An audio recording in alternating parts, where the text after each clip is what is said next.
And in today's programme, I'll be talking to two men who could, in very different ways, have a profound effect on the outcome of the next election. Dr. Brian McWhinney is the chairman of the Conservative Party, and he has the daunting task of pulling his party out of the deepest hole it's ever been in, a task made even more daunting, some say, by the budget that promised more than it delivered. And he's not going to be helped by Sir James Goldsmith. He's launched himself into a political career with the same gusto that's earned him a vast fortune. And now he's using some of that fortune to fund a political party. It has only one aim, a referendum on the Maastricht Treaty.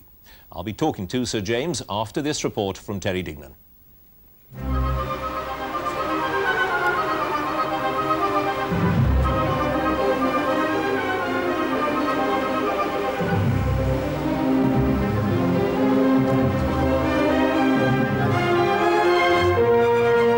I think he could prove a threat, potentially quite a big threat. Sir James is quite a formidable politician. He has a lot of money, and I don't think the Conservatives can relax about this at all.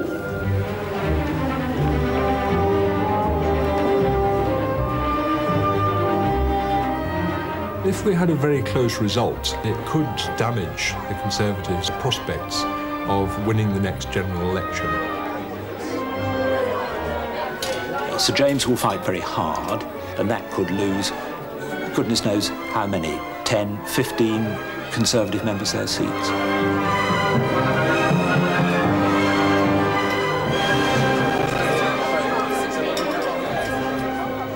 This rich and powerful man, Sir James Goldsmith, aims to smash Britain's system of party politics. He's recruiting candidates for his referendum party to stand in every parliamentary seat. His one policy, a referendum on the Maastricht Treaty. He already has a French party. The British one is attracting well-known Eurosceptics. I believe he's very serious. People imagined, for instance, in the European elections in France, that he was a bit of a joke, should not be taken seriously. The results showed a very different conclusion, of course. Not only was he taken seriously, but he still is taken seriously in his seat in the European Parliament. In France, Sir James, who has dual nationality, has persuaded legions of voters to desert the main parties.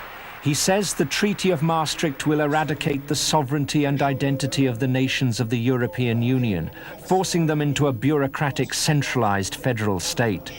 Last year, his party, called the Other Europe, won 13 seats in the European Parliament, almost as many as the French socialists.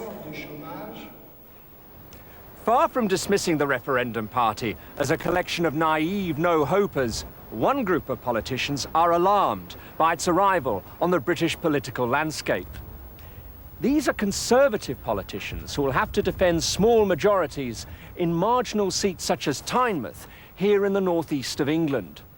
They fear the Referendum Party may attract some Conservative voters and give the opposition parties a better chance of winning these seats. They're warning Sir James Goldsmith his intervention may help to bring about a Labour government committed to further integration in Europe. Tynemouth's Conservatives have a new parliamentary candidate. We need to argue for Europe to become more relevant, become more acceptable to many people in this country. Like Sir James Goldsmith, Martin Callanan is hostile to the aims of the Maastricht Treaty. But I would also go further than that. Not only should we resist any further powers being ceded to the European community, we should actually argue for some of the powers that have already been ceded to be repatriated back into this country. There's been a lot of talk. With a Conservative majority of less than 4,000, Martin Callanan needs all the support he can get. But he fears he could lose hundreds of voters to the Referendum Party if it stands against him, which means Labour would win the seat. Surely it's got to be in his interest, in the politics that he believes in, to have more Conservative members of Parliament, such as myself, than to have a load more Blairite Labour MPs. What he should be doing is concentrating his attention on Liberal Democrat marginal constituencies, a blatantly federalist party, on Tony Blair and some of his ministers. Not all of them are in safe constituencies as well. Surely they are the ones that he should be concentrating on in order to try and change their attitudes to Europe, instead of concentrating on Conservative candidates.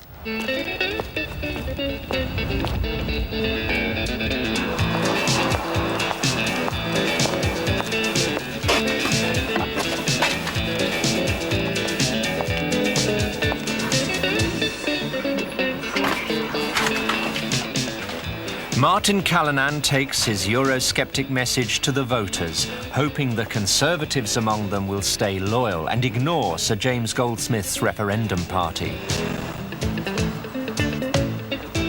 Morning, sir. Nice to meet you. My name is Martin Callanan. I'm the Conservative candidate for Tynemouth. Oh, yeah. Can I give you that? Yes, certainly. Thank okay, you. that's lovely. Thank you now. Bye-bye. He knows that some Conservative supporters are so disillusioned with Europe, they've already taken one opportunity to desert the Tories for a fringe party, the UK Independence Party, which won thousands of votes in last year's European elections. Nice to meet you. My name is Martin Callanan. How do you I'm do? the Conservative candidate for Tynemouth for the next general election. Good. Can I ask if you generally vote Conservative? I do generally vote Conservative. Right. The last time, I must admit, I did vote for the UK Independence Party. If he does stand candidates in just marginal constituencies, then quite clearly he could take a few hundred votes, perhaps, off a candidate like myself, and that could be enough to cost me the seat. Tynemouth is all that lies between the North Sea and Labour-dominated Newcastle. Just a small shift of support from the Conservatives to the Referendum Party is all that's needed to help Labour and the Liberal Democrats win seats like this.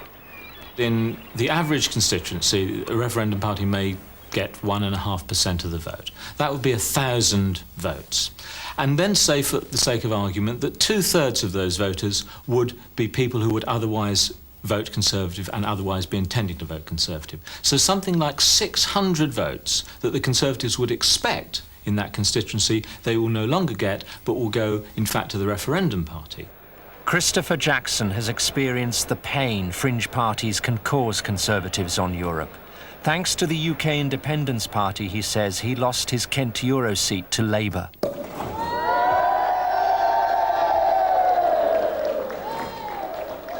It was the narrowest result in the country, and I have to say, quite honestly, I was not expecting to lose.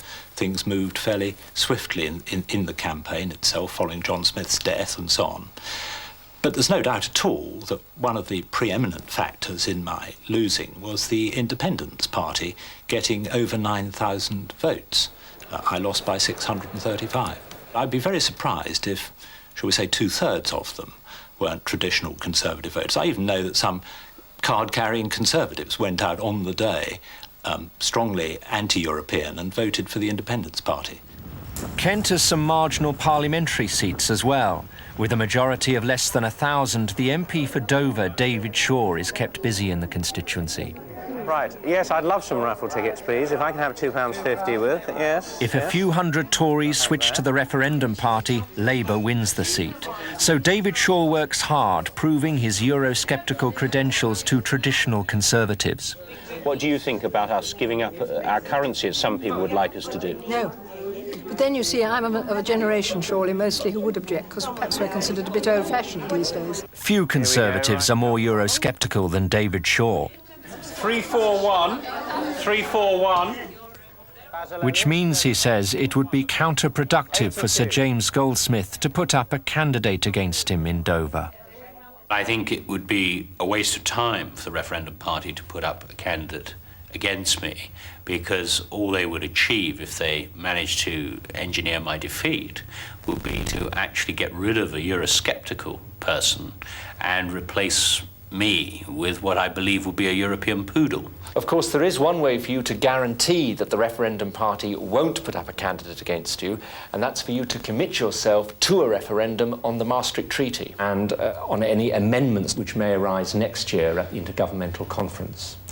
But the problem from my point of view is that I don't want to see us go into further integration on the political side of Europe or in relation to a single currency. And therefore I would have difficulty in voting for a referendum when I don't want us to get to the point where we have to ask the question in the first place. At first sight, David Shaw would seem a natural ally of Sir James Goldsmith. He's hostile to a single currency and against more powers for the European Union. But he doesn't believe in a referendum, in which case he's going to suffer, say leading members of the Referendum Party. That's a perfectly reasonable position for them to take. But then they pay the price for that. The Referendum Party does stand against them. And the most Eurosceptic man who says, aha, well, I'm terribly, against Europe, awfully against Europe, but Fred chap, I just can't agree to this referendum. And I say to them, make up your mind where you stand. Make up your mind. Do you believe the people should have a vote should have this vote or not? You can't have it both ways. Newly selected candidates of the Referendum Party arrive at a country hotel for training. Sir James is said to be planning a £20 million election campaign. More reason for the Conservatives to feel anxious. The Referendum Party candidates meeting here at this Hertfordshire hotel this weekend may discover that when the general election is called, the Conservatives will have found a way of neutralising their impact.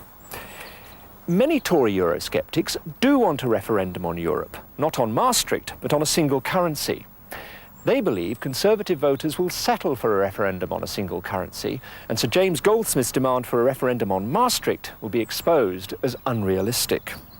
If the Conservative Party is worried about the impact of the Referendum Party and is indeed concerned with preserving its own unity on European issues in general, then I suspect that one way that they may try to tackle this is to include either in their manifesto or in the policy speeches during the election campaign some kind of a commitment to a referendum, for example, on the single currency, which Mr Major has talked about in covert terms up to now. And although this isn't the same kind of referendum as Goldsmith and the Referendum Party are calling for, it nonetheless would be a promise that I would imagine would prevent some of those Eurosceptic Conservative voters from turning away from the Conservative Party to this other fringe Referendum Party. If any future government did decide to take us into a single currency, for example, then I agree with Sir James that there should be a referendum to give the public the final say.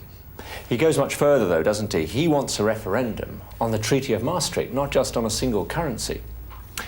The difficulty with that is that we have already ratified the Maastricht Treaty.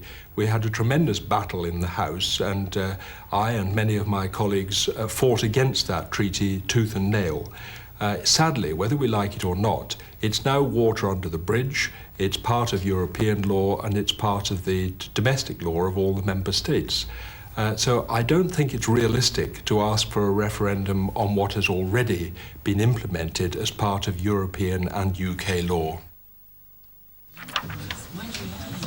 Referendum Party candidates may need all the training they can get. Inexperience won't be their only problem. They could find their appeal to voters hostile to Europe has been weakened by a Conservative commitment to a referendum on a single currency. The Referendum Party inspires our loyalty, lifts our hearts, and motivates us because it is a constructive idea that we can fight for, rather than just a negative EEC grumble. But it's not wholly clear what does motivate the Referendum Party. Is there any commitment Tory MPs could make to satisfy it short of a referendum on Maastricht? Well, I mean, that's a decision that the Referendum Party will have to make. That what does constitute a commitment to a referendum? So far as I'm aware, nobody has actually settled that in the Referendum Party yet. But there are all sorts of problems of that kind about what does it mean, a commitment, a politician's commitment. If the Referendum Party's thunder is stolen by the Tories, how is it going to respond? If it decides to carry out its threat, to put up candidates against every Conservative who refuses to agree to its demand, it risks becoming just another failed fringe party. Sir James, can we be quite clear what the party is about? Sir Alan Walters seemed a little bit confused in that answer we heard a minute ago. Is it a referendum on the Maastricht Treaty that you want, full stop? I must step back a bit. We've had a referendum. Please remember that the Treaty of Rome was passed by Act of Parliament in 1973 under the Heath government, and there was a referendum in 1975 under the Wilson government. So the idea that you cannot have a referendum on something which has already taken place is palpable nonsense, because that's exactly what occurred in going to Europe with the Treaty of Rome and voting via referendum to stay in Europe in 1975. Now, I'd like just to take you through very quickly, if I may, what happened since then. Prior to the treaty being approved by Parliament and the Heath government, there was a white paper. And the white paper stated, very clear, and I'm quoting, "There is no question of any erosion of essential national sovereignty." No question of any erosion of essential national sovereignty. Now that is what Parliament, against that prospectus, the Parliament voted, and everything else took place, including the referendum. That's what the people decided on. Now what has in fact happened on sovereignty? How do you measure sovereignty? What is the essence of sovereignty? The essence of sovereignty is, firstly, are the laws which are enacted by Parliament valid and supreme in this nation, or in a nation? Secondly, are the borders controlled by government, by elected government? Thirdly, is foreign policy and security under the control of the legal government of the country? And finally, is the economic policy run by the government for the nation? Now, in each one of these criteria, and they've got to be the criteria of sovereignty, in each one we have given up, or are giving up, all rights. Right. That has happened. As you say, we did have a referendum on whether we should stay in Europe, and we voted to stay in Europe. Absolutely clear. But now your referendum is saying, let's go back to a treaty which, if we voted against it, if we now said let's scrap the Maastricht Treaty, wouldn't actually take us out of Europe, but would mean in practice, almost certainly, that we couldn't stay in. So you're asking people, in effect, to vote on something they've already voted on once, and there is no mood in this country to pull out of Europe. No, I do not agree with you at all. The referendum took place about the Treaty of Rome, about staying in Europe on the Treaty of Rome and on the basis of no loss of sovereignty. Since then, we've had the Treaty of Maastricht. The Treaty of Maastricht was forced through Parliament against the will of the Eurosceptics. It was forced through because there was no change, there was no alternative. People had no right to vote for or against. They either had to vote for the Labour Party or for the Conservative, both of which were peddling Maastricht. And it is a discontinuity of the Treaty of Rome and not a continuity. All right, but I'd like, if I may, just to point out why it's a discontinuity. Can I? Because it didn't take too long, because we want to get... I'll try not to take long. I'll be very quick afterwards, but it's very important that people should understand where they stand. Today, there are thousands of pages of regulations and directives which are created each year and which have the power of law. Created in Brussels, Strasbourg, Luxembourg. Now, are those supreme over British law, or is British law still supreme? Well, this is what the court itself, the European Court of Justice, has said. It said the essential characteristics of the community legal order which have been established, are in particular its primacy over the law of the member states. In other words, British law, as passed by Parliament, is no longer supreme. It is thousands of regulations and directives passed in Brussels in secret by unelected bureaucrats who are now dominant, supreme, in this country. That has happened. If you want it to go no further than that, which clearly you don't, I know you want to roll back, but if you wanted to go no further than that, surely you're acting against your own interests. We heard one MP or prospective candidate talking there after the other saying, but what Sir James Goldsmith is going to do is take votes away from us, and we are as sceptical as he is. Well, this is a false argument, and I will tell you why it's a false argument, but if I could just finish on this point of law. You say it has happened. It has not happened. It is happening every day. It has happened yesterday, it's happening today, it's happening tomorrow. Yeah, I accept that. And if you just take Lord Dunning, What is his quote? No longer is European law an incoming tide flowing up the estuaries of England. It is now like a tidal wave bringing down our sea walls and flowing inland over the fields and houses to the dismay of all.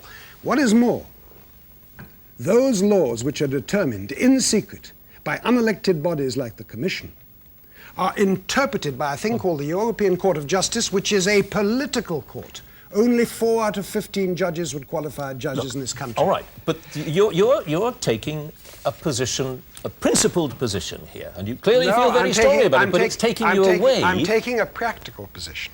Well, you're what not, is the because purpose? you're not I will tell you through. why. I will tell you why I'm taking a practical position. Because the general election in this country is a masquerade. It is a farce. What is the purpose of these people competing in a general election so as to get the theoretical control over the law and foreign policy and economic policy when they have transferred it and have agreed to continue transferring it? They are no more than regional councils. But you are not. Their general election is of no importance. But you are not the first person to sit in a studio like this and make these arguments. There are plenty of Eurosceptics I'm the first out person, there. but they haven't been able to do anything about it. Well, and there's some excellent... They've tried to take their parties with them, and some of them have pushed them in a direction that they believe is going in the right way. Some of them are superb, and many of them want a referendum. But you're going to damage their cause. No, I'm not. They have not been capable of forcing through a referendum which brings the powers of sovereignty back to this nation. They would like to, they have fought for it, but they have failed. And we must recognize their failure. And the point is that whoever wins the election will have no power in this country. And therefore we must try something else. We must absolutely make it imperative. So what is the test then? Let's take a specific example. A candidate like David Shaw, you saw him on that film, who is about as Eurosceptical as you are, deeply suspicious about the whole European venture. You will put a candidate against him, will you not, because he does not want a referendum on Maastricht. The effect of that may well be that he will lose his seat. You will have a Labour candidate, a Labour MP in that constituency who's very enthusiastic about the European venture. Whoever wins the election is irrelevant. So you don't care if David Shaw loses his seat? I don't know David Shaw, and I'm sure he's an admirable man. But as far as I'm concerned, the two British political parties are fighting about power that neither can get because both have been willing or are willing to transfer it to Brussels. And therefore it is of no importance. If you take economic power, I must underline this to show to what degree this election is of no interest. And that's why I don't really care who wins. What I want is this nation to win. Not at least. I want the nation to win. At the moment, if the question is who has the power, Britain or Brussels, I am for Britain and not for Brussels. I don't want the power to be in the hands of a bunch of technocrats. This is entirely destructive in that case, because you know you can't win. It is not destructive at all. What the destruction is the destruction of a nation by integrating it, fusing it into a supranational state which is controlled by a bunch of unelected technocrats who themselves are dominated by Germany. And just listen to Mr. Tietmeyer, governor of the Bundesbank, German central bank, on 19th of October, a few days ago. What did he say? A European currency would strip individual member nations of their sovereignty over financial and wage policies, as well as in monetary affairs. The European currency would inevitably imply further steps towards political union, under which member states would enact a common fiscal policy. So if they don't have control over financial affairs, wage affairs, monetary policy or fiscal policy, who cares whether they're in power? So you don't... Let me be quite clear about this. You don't care how much damage you cause to people who fundamentally agree with everything you've said here this morning. What I have said is what we want is for the people of this nation who voted to go in 1975 on a false prospectus, for two parliaments that voted to enact on a false prospectus. I want them to have a right to vote. If they want to go into a supranational state, to which all the nations are fused, that is their right, which I would respect completely. But if they are not given that right and the power is transferred, then that is, in my view, tantamount to treason. So, Strong to words. treat. Strong words. words. Can there But- be anything stronger? I mean, you see, people don't understand. They don't follow what's been saying. Well, that's a bit patronising, isn't it? A lot of people take a very close all interest right, let in me what's give going you a on few in Europe. quotes. Let me give you a few quotes. 10th of October, Karl Lammers, Chancellor Kohl's Foreign policy assistant. advisor. That's right. What does he say? He says there's little point in talking to Britain. The best policy is to present it with facts it has no choice but to accept. But you can go around selecting as many quotes as you like. These are as from the many... people who are running it. Well, some of them are, but some would take profound exception to the sort of things that Karl Lammers has said and have done. Well, but what certainly not the European Parliament. But what I'm addressing, Certainly not. the point that I'm addressing here is the effect that you are going to have in this election. And what you are saying quite clearly is, I don't care how much damage I do to people with whom I am... Well, all right, politicians, let's put it... Okay. Well, we sometimes draw the distinction, I accept that. Right. To politicians with whom I am in fundamental agreement. Well, then That's the effect. No, let them vote for a referendum. And right, and let's be clear about this then. If they are for a referendum, I mean, let people decide. How can you strip a nation of its sovereignty? Okay. How can you do so on a false prospectus and in secret?